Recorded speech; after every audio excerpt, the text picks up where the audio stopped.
दोस्तों, पति और पत्नी का जो रिश्ता होता है वह रिश्ता पूरी तरह से विश्वास और भरोसे पर टिका होता है। लेकिन जिस दिन से पति और पत्नी के बीच विश्वास और भरोसा टूटता है उसी दिन से पूरा परिवार भी तहस महस भी होना शुरू हो जाता है। आज की घटना में सेम कुछ ऐसे ही होता है। एक महिला होती है, बस सिर्फ अपने शौक को पूरा करने के लिए एक ऐसे नए रास्ते पर निकल पड़ती है जिसकी वजह से उसका अपना पति ही इस दुनिया को छोड़ के चला जाता है। लेकिन जब लोगों के सामने सच्चाई निकल के आता है तो उसी की वजह से 3 बच्चे हमेशा हमेशा के लिए अनाथ है और साथ में अपनी ज़िंदगी बेसहारा जीने के लिए मजबूर सा हो जाते हैं। लोगों के सुन के पूरी तरह से कलेजे से दाल सा जाते हैं। आखिर क्या था इस घटना में, इस घटना में क्या हुआ, इस घटना की आप पूरी तह तक सच्चाई जानने के लिए इस वीडियो को आप लास्ट तक ज़रूर देखिएगा। नमस्कार दोस्तों, मैं प्रदीप कुमार आपको इस टेढ़ी बात चैनल पर मैं स्वागत करता हूं। दोस्तों आज की यह जो सच्ची घटना है, यह घटना सुनाने से पहले मैं आपसे एक छोटा सा रिक्वेस्ट करना चाहता हूं, क्योंकि आप अगर इस चैनल पर नए हो और पहली बार आए हुए हो तो एक बार जाकर अपने इन्हीं प्यारे हाथों से आप इस चैनल को लाइक और सब्सक्राइब और शेयर ज़रूर करें, ताकि आपकी वजह से इम्पोर्टेंट होने के नाते आज यह जो वीडियो है आपकी वजह से काफ़ी लोगों तक पहुँचे। और इसके लिए हम आपके तहे दिल से शुक्रगुजार रहेंगे। और साथ में एक बार अपना स्थान भी आज कमेंट बॉक्स में ज़रूर डाल दीजिएगा, ताकि आपका नाम हम बड़े तौर तरीके से ले सकें। दोस्तों आज की यह जो सच्ची घटना आ रही है, यह घटना है ठीक उत्तर प्रदेश। और उत्तर प्रदेश में एक जाना माना ज़िला पड़ता है अब कन्नौज, और उसी का ही एक जाना माना थाना पड़ता है तिरवा, और ठीक उसी के अंतर्गत जाना माना इधर कलुआ गांव पड़ता है। मैं बात कर रहा हूं ठीक 14 जनवरी साल 2020 का। अब सुबह सुबह का टाइम होता तो लोग अब दिशा मैदान करने के लिए जो होता है अपने गांव के बाहर जो खेत होता है अब उसी की तरफ बढ़ जाते हैं। तो तभी गाँव के बाहर एक प्राथमिक विद्यालय भी होता है, और ठीक उसी के पीछे कुछ लोग जब पहुँचते हैं तो एक झाड़ी देखते, उसी झाड़ी में वह जो नज़ारा देखते उसको देख कर वह व्यक्ति उसी समय चीख पड़ते हैं। और इस आवाज़ को सुनकर आस पड़ोस के जो लोग होते हैं वह भी वहीं पहुंच देखते हैं कि एक व्यक्ति वहां पूरी तरह से मृत अवस्था में और खून से लथपथ अवस्था में पड़ा हुआ है। इस तरह का नज़ारा देखकर वहाँ के लोग समझ जाते हैं कि बस करो, यह रात बिरात है। यह व्यक्ति जो होता है रात के नशे में कहीं जा रहा होगा और रास्ते में कोई 4 पहिया वाहन बड़ी जोर टक्कर मारी होगी, जिसकी वजह से इस व्यक्ति की यही इस घटना पर मौत हो गई है। और तभी इसी बीच की जो सूचना होता है कलुआपुर गांव वालों को लग जाता है, और लगने की वजह से लोग वहाँ जब पहुँचते ही तुरंत चिन्हात कर लेते हैं कि अरे यार, अपने गाँव से लगभग 1.5 किलोमीटर दूर जो भलियापुर गांव पड़ता है उसी गांव का ही रहने वाला ईश्वर दयाल है। और तुरंत उसी में से कुछ व्यक्ति होते हैं और पहुंचते हैं भलियापुर गांव में, और जाकर उसी वक्त ईश्वर दयाल की अपनी जो पत्नी होती है राधा और उनके बच्चों, उनके परिवार वालों को खबर देते हैं। और जैसे ही इधर राधा के सास ससुर और बच्चे और राधा खबर पाती है, पाने के बाद ठीक है इधर कलुआपुर गाँव के बाहर जो विद्यालय होता है जहाँ पर उसका जो अपना पति होता है ईश्वर दयाल मृत अवस्था में पड़ा होता, वहीं जैसे पहुंचती है तो वहीं दहाड़े मारकर अब चीख चिल्लाना शुरू कर देती है। और दहाड़े मारने की जो आवाज़ होती है लोगों के कानों को पूरी तरह से करोस सा जाती है। लोग तरह तरह के वहाँ बातें और विचार करना शुरू कर देते हैं। और तभी इसी बीच की जो सूचना होता है अब तिरवा पुलिस थाने में दे दिया जाता है। तो वहाँ के थाना प्रभारी इधर डीपी वर्मा जैसे खबर पाते तो अपने दल बल टीम को लेते हैं और कलुआपुर गांव की तरफ बढ़ जाते हैं। लेकिन गांव के बाहर देखते हैं जो माध्यमिक विद्यालय होता है ठीक उसी के बगल लोगों का जमावड़ा लगा हुआ है।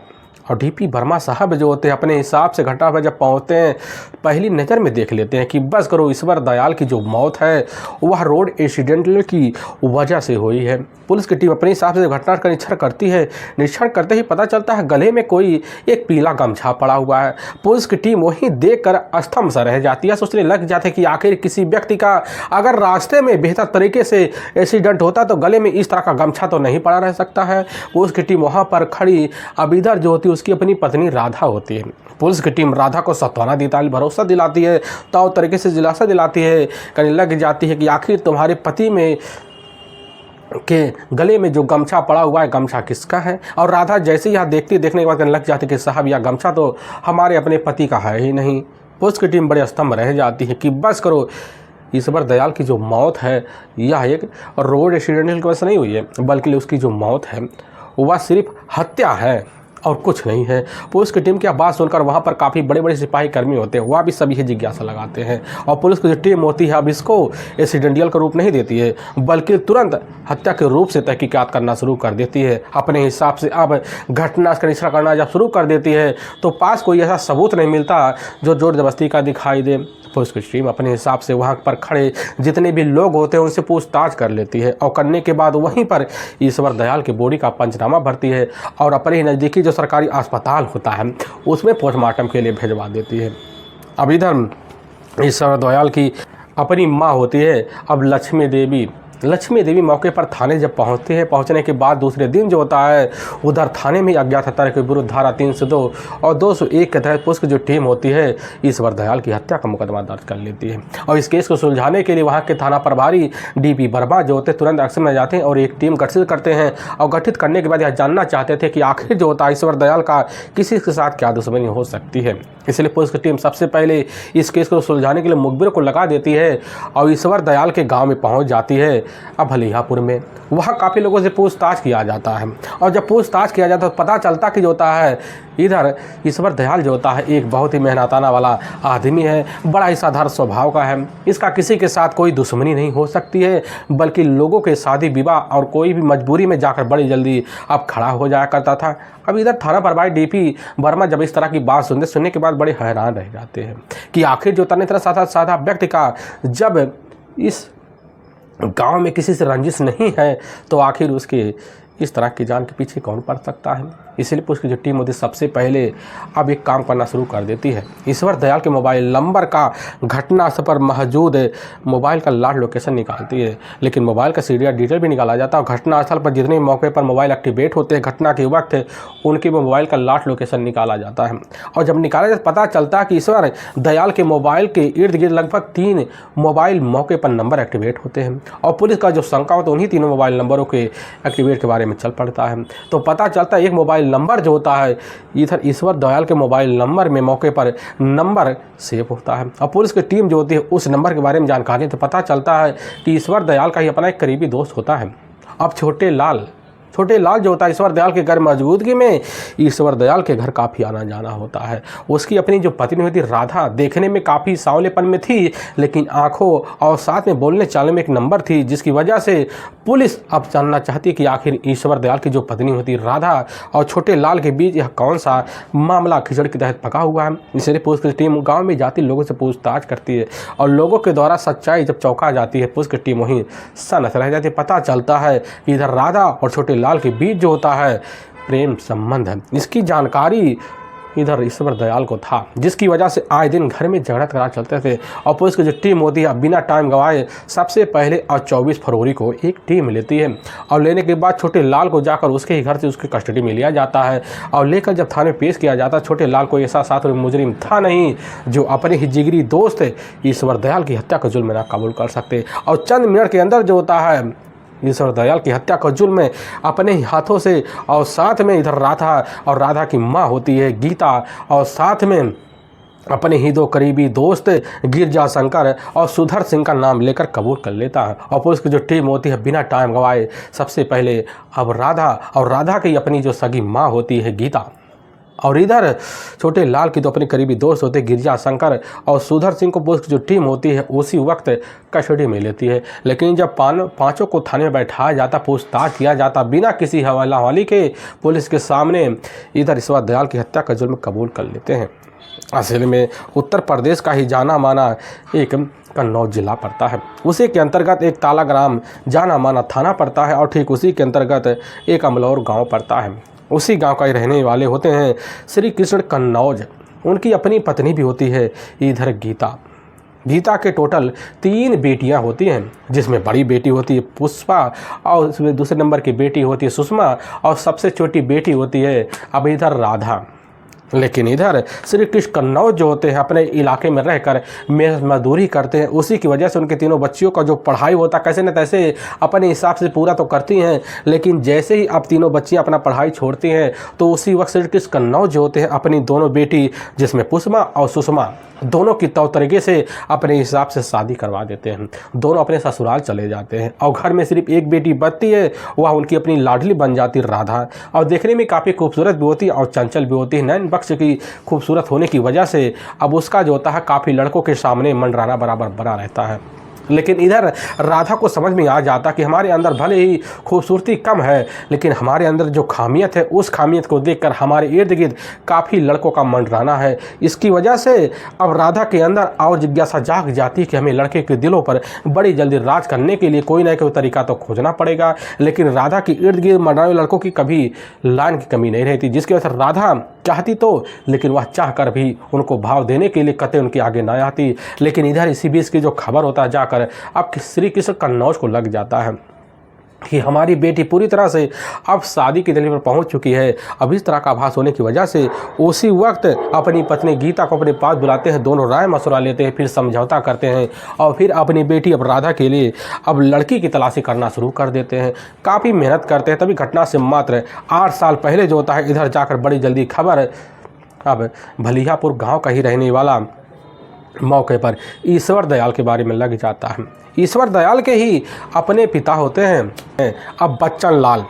उनके परिवार में उनकी अपनी पत्नी होती है लक्ष्मी देवी और इनके टोटल 3 ही बेटे होते हैं। बड़ा बेटा होता है अब राजेश और दूसरे नंबर का बेटा होता है राजवीर और सबसे छोटा उनका अपना बेटा होता है ईश्वर दयाल ही।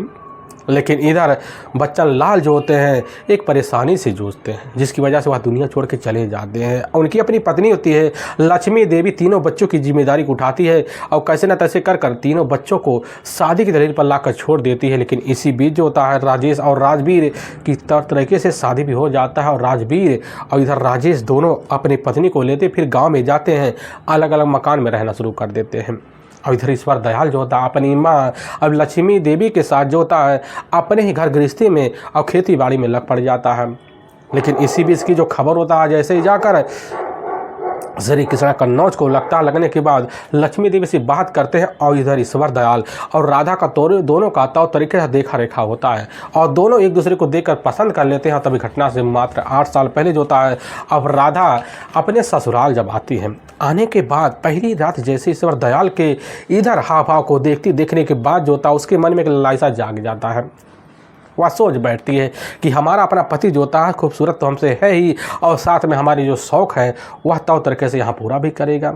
लेकिन जैसे ही शादी के अब कुछ ही महीने बीते उसी वक्त राजा के दिल को बड़ी तेज धक्का लग जाता है, क्योंकि राधा को पूरी तरह से यकीन हो जाता कि हमारा पति हमें जैसे था वैसे तो ना मिला, क्योंकि हमारी अपनी सोच थी कि हमारा पति वैसा मिले कि जो बाज़ारों में बराबर ले जाए, उसके पहनने का जो शौक़ है वह हीरोपंथी की तरह हो और बोलने चालने का जो विचार हो पूरी तरह से रंगीला मिजाज का हो।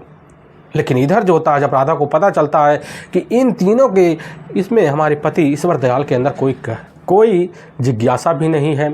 अब इस तरह की राधा को आभास होने के बाद अब राधा के जो सपने होते पूरी की तरह धरे के धरे रह जाते हैं। लेकिन राधा कैसे न तैसे कर ईश्वर दयाल के साथ अपनी ज़िंदगी बिताती है। बीतते बीतते जब कई साल का वक्त बीतता है तो राधा टोटल 3 बच्चों की माँ बन जाती है, अब जिसमें 2 बेटियां और टोटल 1 बेटा होता है। अब इधर जो होता है ईश्वर दयाल सोच लेता है कि चलो परिवार बढ़ रहा है तो बढ़ने की वजह से अब राधा सही अपने रास्ते पे आ जाएगी। लेकिन इधर अब ईश्वर दयाल के हिसाब से राधा उल्टी पड़ जाती है, क्योंकि राधा के जो खर्चे होते हैं, जो शौक श्रृंगार होते हैं, पर दिन घर में लफड़े होते हैं और बढ़ जाते हैं। ईश्वर दयाल अब समझ जाता कि हमें अब परिवार का पालन पोषण करने के लिए दिन भर मेहनत मजदूरी का दूसरा रास्ता अब देखना पड़ेगा। ईश्वर दयाल जो होता है अब बाहर भी जाना शुरू कर देता है। लेकिन समय जब बीतने लग जाता है कि राधा जो होती है उसी समय आभास में आ जाती है कि बस करो, हमारे पति के अंदर वह शक्ति नहीं बची है जिस शक्ति को हमें ज़रूरत पड़ी है।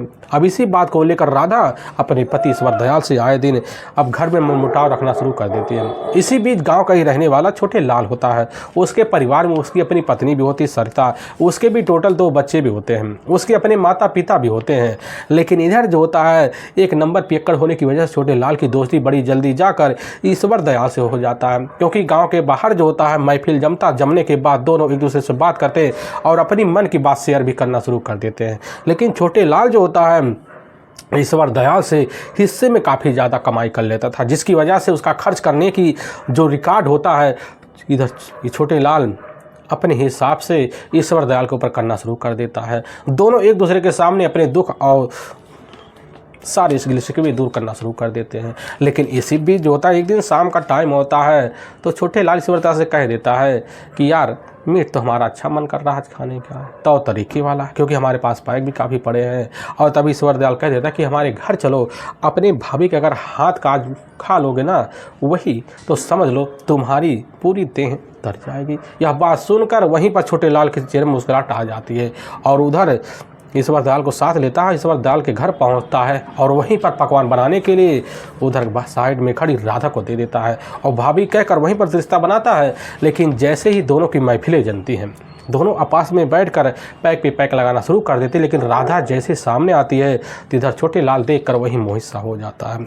लेकिन इधर पहली नज़र में राधा अब जैसे छोटे लाल को देखते हैं, देखने के बाद वह समझ जाते कि बस करो, हमारे पति से लाख अच्छा छोटे लाल दिखाई पड़ रहा, क्योंकि उसके हाथ में पैसे मौके पर पड़े होते हैं। इस तरह का नज़ारा देख कर वहीं पर राधा के मन में एक ऐसी भावना पैदा हो जाती है कि उसी वक्त से अब सेवा पानी में जो था छोटे लाल के कोई कसर नहीं छोड़ती है। लेकिन जैसे शाम का टाइम होता है तो उसी वक्त अब इधर ईश्वर दयाल जो होता है नशे में होने की वजह से जाकर चारपाई पर लेट जाता है। लेकिन इधर छोटे लाल के पास अच्छा मौका दिख जाता है और जाता है सीधा राधा के पास, अपनी मन की ऐसी बात रखता है जिसकी सुनकर राधा के दिल में बड़ी तसल्ली मिल जाती है। लेकिन राधा जो होती है हंसखिलाती हुई भाभी देवर का रिश्ता बनाते हुए सारी हदी को तोड़ते हुए ऐसी बात कह जाती है कि वहाँ पर छोटे लाल पूरी तरह से पागल से हो जाता है। लेकिन जैसे अब दूसरे दिन का वक्त होता है तो शाम के टाइम में बुलाए जो होता है ईश्वर दयाल के घर पे जाता है और फिर पैक के साथ पार्टी का माहौल बनाता है और फिर जो होता है महफिल जमती अब सिलसिला यह पड़ जाता है और पढ़ने की वजह से अब बराबर आने लग जाता है। और एक दिन जो होता है ईश्वर दयाल के ना महीने से अब इधर छोटे लाल समझ जाता है कि हमें अब जो होता है अपने प्यार का इजहार बड़ी जल्दी कर देना चाहिए। लेकिन दूसरी तरफ राधा भी जो होती है अब समझ जाती है कि हमें भी अपने प्यार का इजहार बड़ी जल्दी कर देना चाहिए। दोनों एक दूसरे को प्यार का इजहार करने के लिए हिम्मत तो रखते हैं, लेकिन जवाब तब दे जाता है जब एक दूसरे के सामने आते हैं। लेकिन इसी बीच एक दिन शाम का जब टाइम होता है तभी छोटे लाल को पता चला ईश्वर दयाल आज मौके पर एक रिश्तेदार के घर तो गया हुआ है। लेकिन इसी बीच ईश्वर दयाल के नागन रहने की वजह से छोटे लाल वहाँ के ठिकाने पर जाता, काफ़ी सारे इधर बोतल लेता और फिर जो होता है ईश्वर दयाल के घर पहुँच जाता है। लेकिन वहाँ पर एक तुक्का फेंक देता, कहने लग जाता है कि हमारे दोस्त नहीं दिखाई देते। लेकिन राधा घर से निकलती है बाहर सर के उस तरह के नज़ारा देख कर वहाँ पर पूरी तरह से छोटे लाल मोहित हो जाता है, कहने लग जाता है कि हमें दोस्त मुलाकात करनी है। लेकिन वहाँ पर राधा ऐसी बात कहती है कि उस बात को सुनकर वहाँ पूरी तरह से वह समझ जाता, कहने लग जाता कि हमें पैक भी ही लगाना है। और लेकिन इसी बीच जो होता है वहाँ पर ईश्वर दयाल भी दाखिल हो जाता है। इस तरह का नज़ारा देखकर वहाँ एक बार चौंक से जाता है, लेकिन अपनी ही बातों में ईश्वर दयाल को जाता है। फिर वहाँ तौर तरीके से दोनों बैठकर पैक पे पैक लगाना शुरू कर देते हैं। लेकिन छोटे लाल के मन में कुछ और लालसा वहाँ बनी होती है, जिसकी वजह से वह पैक कम लगाता, लेकिन बातूनी ज़्यादा मार देता। और छोटे लाल जो होता है बातूनी मारते मारते ईश्वर दयाल नहीं समझ पाता। ईश्वर दयाल चंद मिनट के अंदर नशे में बेसुध हो जाता है और जाकर अपने ही चारपाई पर सो जाता है। और तब तक रात के 10 बजे के आसपास का टाइम हो जाता है। अब इधर जो होता है राधा जैसे पति के पास पहुँचती हुआ कहने लग जाती कि इनका तो काम तो हो गया लग रहा है, इनकी आंखें अब खुलने वाली नहीं, चाहे बर्तन कोई पटके चाहे कोई बैल चिल्लाए। अब इस तरह की बात सुनकर वहाँ पर छोटे लाल समझ जाता है और समझने की वजह से वह भी वहीं 3-4 पैक लगाता है। लेकिन उसकी जो निगाह होती हर वक्त राधा के ऊपर टिकी होती है। लेकिन राधा जैसे ही इधर छोटे लाल के पास जाती तो देखती वह भी नशे में इधर उधर खिल रहे हैं, तो उनको कह देती है कि आपको आज यहीं रुकना पड़ेगा, क्योंकि आप उनके दोस्त हैं और दोस्ती के नाते आपके ऊपर कोई आघात रास्ते में ना हो, इसीलिए आपको सेफ रहने के लिए यहाँ पर रुकना पड़ेगा। अब इस तरह का ऑफर पाने के बाद छोटे लाल समझ जाता है और छोटे लाल बगल में चारपाई होता है वहीं पर जाकर सो जाता है। लेकिन जैसे ही अब रात का 1 बजे के आसपास का टाइम होता है तो उस वक्त छोटे लाल ईश्वर दयाल के पास जाता है और जगाने की कोशिश करता है। उसको आभास हो जाता है कि अब जो होता है इधर ईश्वर दयाल की नींद नहीं खुलने वाली है। और तभी दरवाजे के पास जाता है। जिस दरवाजे के अंदर जो होता है इधर राधा अपने तीनों बच्चों को लेकर काफ़ी गहरी नींद में सो रही होती है। उसी वक्त दरवाजे के पास जब पहुंचता है छोटेलाल, दरवाजे पर हाथ रखता, दरवाजा अपने आप खुल जाता है। लेकिन घर के अंदर जब दाखिल होता है तो उस अवस्था को देखकर राधा के हरकतों को उस समय समझ जाता और फिर राधा को इशारा मार देता और राधा उसी समय ऐसी इशारा समझा देती है जिसके बाद छोटेलाल और राधा दोनों वहीं सारे रिश्तों को तार तार करना शुरू कर देते हैं। लेकिन जैसे उस दिन के बाद दोनों की मुलाकात जलती है, उसी दिन से आए दिन दोनों की मुलाकात बराबर चलना शुरू हो जाता है। अब यह सिलसिला चलते चलते लगभग कई महीनों का वक्त बीत जाता है। अब राधा इसी बीच अपने पति अब जो होता है ईश्वर दयाल के ऊपर ध्यान देना भी कम कर देती है, क्योंकि उसको पूरी तरह से ज्ञात हो जाता है ये हमारे पति से ज़्यादा अच्छा तो इधर हमारा अपना प्रेमी छोटेलाल है, हमारे अपनी पत्नी का कभी दोस्त है छोटेलाल है, जिसकी वजह से अब जो होता है राधा छोटेलाल के ऊपर पूरी तरह से अपनी सारी ज़िंदगी को दांव पे लगा बैठती है। और छोटेलाल जब घर की मजबूरी देखता तो राधा का हेल्प करने के लिए पर दिन बैठ जाता था और इधर बेहतर तरीके से अब ईश्वर दयाल के लिए घर में महफिलें भी जमाना शुरू कर देता है। लेकिन समय बीतने लग जाता है और जब समय बीतने लग जाता है इसी बीच इन प्रेम संबंधों के जो चर्चे होते पूरे मोहल्ले में फैल जाता है। लोग तरह तरह की बातें करते हैं। ईश्वर दयाल के कानों में जब खबर पड़ता है उसी वक्त सनस रह जाता है और घर में आता है।